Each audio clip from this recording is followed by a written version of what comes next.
మెదక్ పట్టణంలోని జిల్లా సమీకృత కలెక్టరేట్ లో మంగళవారం రోజున ప్రొహిబిషన్ అండ్ ఎక్సైజ్ శాఖ ఆధ్వర్యంలో లైసెన్స్ డ్రా పద్ధతి ద్వారా 20 బార్ల లైసెన్స్ ధరల డ్రా ద్వారా ఎంపిక చేశారు. ఈ కార్యక్రమంలో జిల్లా అదనపు collector Nagesh, excise deputy commissioner హరికిషన్లు పాల్గొని లైసెన్స్ దారులను ఎంపిక చేశారు. ఈ సందర్భంగా వారు మాట్లాడుతూ మెదక్ లోని బార్ అండ్ రెస్టారెంట్ కు 20 దరఖాస్తులు వచ్చినట్లు తెలిపారు. అందులో హైదరాబాద్ ఉప్పల్కు చెందిన కే శోభ లక్కీ డ్రాలో టోకెన్ నంబర్ 14 ద్వారా మెదక్ బార్ అండ్ రెస్టారెంట్ దక్కించుకున్నట్లు తెలిపారు. లక్కీ డ్రా ద్వారా తమను బార్ అండ్ రెస్టారెంట్ కు రావడం సంతోషంగా ఉందన్నారు. ఈ కార్యక్రమంలో జిల్లా ప్రొహిబిషన్ అండ్ ఎక్సైజ్ అధికారి శ్రీనివాస్ రెడ్డి, ఎక్సైజ్ శాఖ ఇన్స్పెక్టర్ గోపాల్, ఆయా శాఖల అధికారులు, సిబ్బంది పాల్గొన్నారు. అందరికీ నమస్కారం. నా పేరు అజయ్ కార్తిక్ అండి. నేను ఉప్పల్ మేడిపల్లి నుంచి వచ్చాను. మెదక్ జిల్లాలో ఈ బార్ గురించి ఆలోచించి 2 వేయబడింది.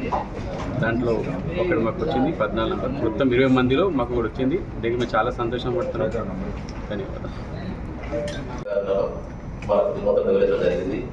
అదేవిధంగా స్టేట్ నుంచి కూడా ఎక్సైజ్ డిపార్ట్మెంట్ నుంచి హసీన్ గారు వారు నమస్కారాలు. అదేవిధంగా ఎక్సైజ్ అండ్ ప్రొహిబిషన్ సిబ్బంది కూడా నమస్కారాలు.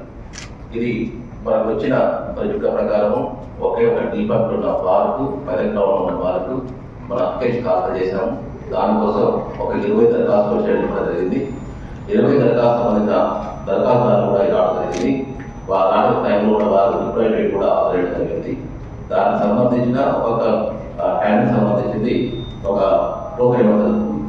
ఆ టోకెన్ నెంబర్ ఆ వ్యక్తికి సంబంధించిగా రావాల్సి మనం రాష్ట్ర అటు దాంట్లో ప్రభుత్వ నిబంధనల మేరకు అన్ని కాయిన్స్ నాట్ వేసిన తర్వాత ఏదైతే లాట్లో పికప్ అవుతుందో పైకి చేయబడుతుందో అది సెలెక్ట్ అయ్యాడు.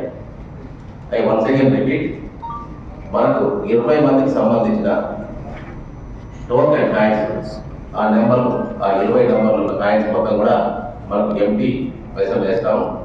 దాంట్లో నుంచి ఒకటి పికప్ చేస్తాము. ఏదైతే దాన్ని పికప్ అయిపోతుందో అది సెలెక్ట్ అయినట్టు మీకు రైతులతో కోరుతున్నాం. దేంట్లో అర్థమైంది అనుకుంటారు. ఇది ఆబ్జెక్షన్ చేయడం అందరూ అగ్రీ అవుతున్నారు. ఓకేనా?